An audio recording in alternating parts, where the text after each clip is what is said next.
1010810 mahasiswi Program Studi Tadris Pendidikan Biologi Fakultas Tarbiyah dan Ilmu Keguruan IAIN Metro Lampung. Baik, pada kesempatan kali ini saya akan menyampaikan materi tentang optik. Jadi, optik itu apa sih? Jika kalian ingin tahu optik itu apa, yuk simak penjelasan berikut ini. Optik adalah cabang ilmu fisika yang menggambarkan perilaku dan sifat cahaya dan interaksi cahaya dengan materi. Dalam kehidupan sehari-hari, tentunya kita tidak bisa untuk tidak melihat benda-benda di sekitar kita ya. Kita dalam melihat benda di sekitar tentunya menggunakan salah satu alat optik, yaitu mata. Jadi, macam-macam alat optik itu apa saja ya? Untuk lebih jelasnya, simak penjelasan berikut ini ya. Alat optik yang akan kita bahas pertama adalah mata. Mata merupakan bagian dari panca indera yang berfungsi untuk melihat. Ini adalah gambar anatomi dari mata kita. Mata mempunyai bagian-bagian. Yang pertama, ada yang namanya otot mata.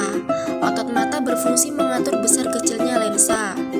Kemudian, ada yang namanya kornea, yaitu bagian terluar mata berfungsi untuk melindungi mata dan untuk meneruskan cahaya.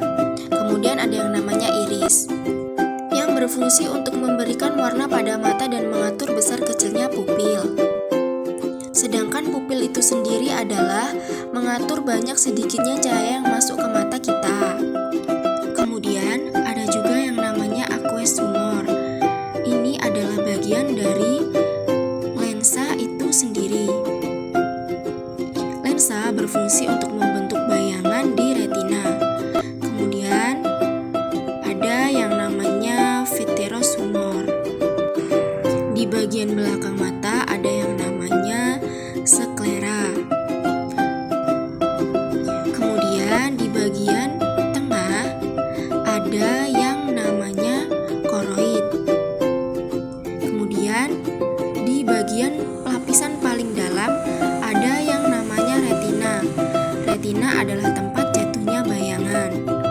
Bayangan tersebut kemudian diteruskan ke saraf optik dan kita dapat melihat benda-benda sekitar kita. Kemudian ada juga yang namanya bintik buta. Kemudian ada kelainan pada mata atau penglihatan kita yang diakibatkan oleh bayangan yang tidak terbentuk tepat di retina mata kita. Yang pertama ada yang namanya miopi atau rabun jauh. Kemudian ada hipermiopi atau yang biasa kita kenal dengan rabun dekat. Yang terakhir ada astigmatisma atau silindris. Alat optik selanjutnya yang akan kita bahas adalah kaca pembesar. Kaca pembesar adalah alat optik yang menggunakan konsep pembiasan cahaya untuk membuat bayangan benda menjadi lebih besar daripada aslinya. Bayangan benda yang dibentuk oleh lensa cembung pada kacamata pembesar adalah maya, tegak, dan diperbesar. Selanjutnya ada mikroskop. Mikroskop adalah alat optik yang digunakan untuk melihat objek yang ukurannya terlalu kecil untuk bisa dilihat dengan mata telanjang. Misalnya untuk melihat jamur patogen, jaringan daun, dan koloni bakteri. Kemudian yang keempat ada teropong. Teropong adalah alat optik untuk melihat benda yang terletak di tempat jauh.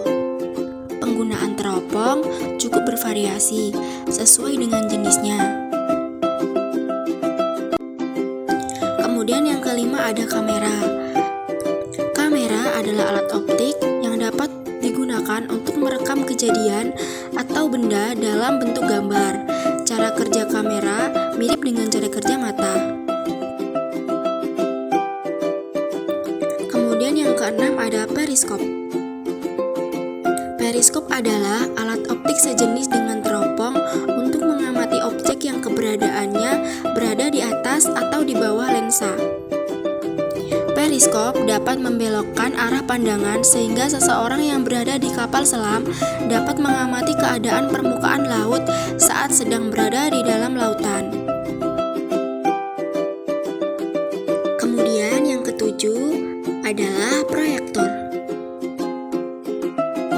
Proyektor adalah alat optik yang membantu manusia untuk menampilkan data dari komputer atau laptop ke bidang datar seperti layar atau tembok. Kemudian yang terakhir adalah kacamata.